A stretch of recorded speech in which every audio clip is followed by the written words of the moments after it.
Hey y'all, I'm back with another book review. This is a review of Elizabeth Acevedo's Clap When You Land. The book was inspired by a true event. There was a tragic plane crash in 2001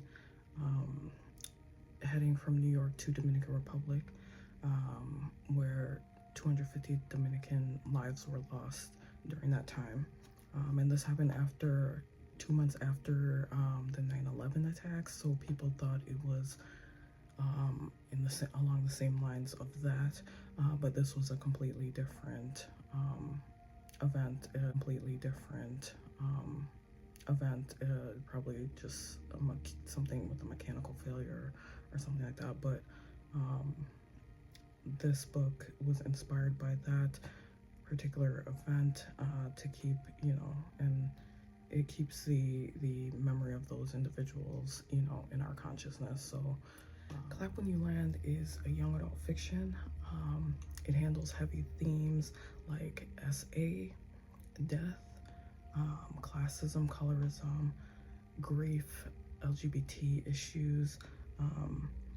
This book actually landed on a banned books list because of its allusion to SA, so proceed with caution. If you are a reader that is sensitive to those kind of topics, just make that be known, or just keep that in the back of your head. Elizabeth Acevedo is an award-winning poet and writer. She is raised in Harlem, and she's now based out of DC. So the synopsis of the story is there are two sisters who exist in completely different worlds. One, Yahaira, she's from New York, and the other is Camino. She is from the Dominican Republic. They are forced to come together after their dad's plane crashes and he dies. So that is when they know of each other's existence. So even though there are some heavy themes in the book, I find that they're not really presented offensively. To me, it wasn't offensive or graphic, but I could see how others might find these subject matter disturbing. So the cadence of the book is very poetic, obviously, because Acevedo is a poet.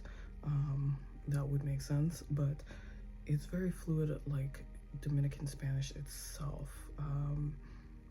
Obviously, she also combines elements of English and Spanish throughout the book, but that's not kind of what I'm saying. If you understand or have listened to different types of Spanish, Dominican Spanish is very sing-songy, and it has a different vibe to it. So I felt like the book reflected that, their the linguistic meter of how Dominican people speak as well. So my favorite quote from this book was, I believe right after Camino found out that that her dad passed away. She says, "Dreams are like pieces of fluff. They get caught in your hair, they stand out for a moment, but eventually you wash them away." I thought that was a very beautiful passage. The imagery,